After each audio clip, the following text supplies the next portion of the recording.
Noong unang panahon sa malawak at misteryosong mundo ng Hunter x Hunter, mayroong isang batang determinado at matapang na lalaki na nagngangalang Gunfreeze. Palagi nang nangarap si Gun na maging isang hunter, tulad ng kanyang nawawalang ama. Nakatira si Gun sa Whale Island, isang mapayapang lugar kung saan siya naglalaan ng kanyang mga araw sa pangingisda at pagsasagawa ng mga pagsusuri sa mga luntiang kagubatan. Isang araw, habang nag-e-eksplorasyon sa isang nakatagong kuweba, natuklasan niya ang isang kakaibang artipakto na naglalabas ng malakas na liwanag.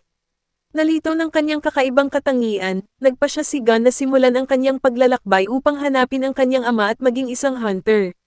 Sa kanyang matibay na determinasyon, nagtungo si Gun sa Hunter Exam, isang mahirap na pagsusulit na magpapakatibay sa kanya.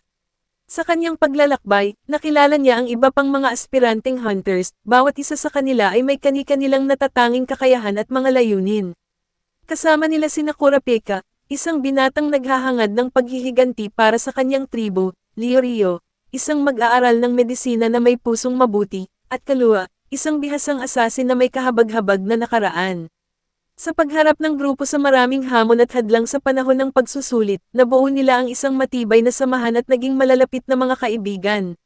Sasama-sama nilang pinagtagumpayan ang mapanganib na mga pagsubok, kasama na ang pakikipaglaban sa mga mortal na nilalang, paglutas ng mga komplikadong palaisipan, at paglalakbay sa mapanganib na mga lugar. Sa buong kanilang paglalakbay, natuklasan ni Gun ang kanyang kahangahangang potensyal bilang isang Nen user, isang malakas na anyo ng paggamit ng enerhiya. Sa tulong ng kanyang mga bagong kaibigan, pinaghanda niya ang kanyang mga kakayahan at binuksan ang kanyang tunay na potensyal. Habang lalo silang lumalim sa mundo ng mga hunters, natuklasan nila ang mga madidilim na lihim at nakaharap ang mga malalakas na kalaban. Ang determinasyon at matibay na espiritu ni Gun ang nagdala sa kanya upang harapin ang kanyang ama, si Gunfreeze, isang legendang hunter. Sa kanilang paglalakbay, natutunan niya ang mahahalagang aral sa buhay tungkol sa pagkakaibigan, sakripisyo, at tunay na kahulugan ng pagiging isang hunter. Sa huli, natupad ni Gun ang kanyang pangarap na maging isang hunter at muling makasama ang kanyang ama. Ngunit hindi pa tapos ang kanyang paglalakbay. Ang mundo ng Hunter x Hunter ay puno ng walang hanggang mga pakikipagsapalaran, misteryo, at panganib, at handang harapin ni Gun at ng kanyang mga kaibigan ang anumang mga hamon na naghihintay sa kanila.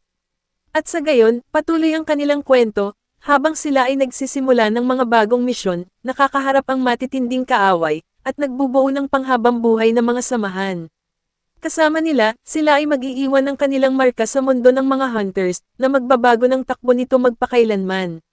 At kung nagustuhan nyo ang aking video, pindutin nyo na ang subscribe button, like, follow at shares, para updated kayo sa mga susunod pa nating kwento.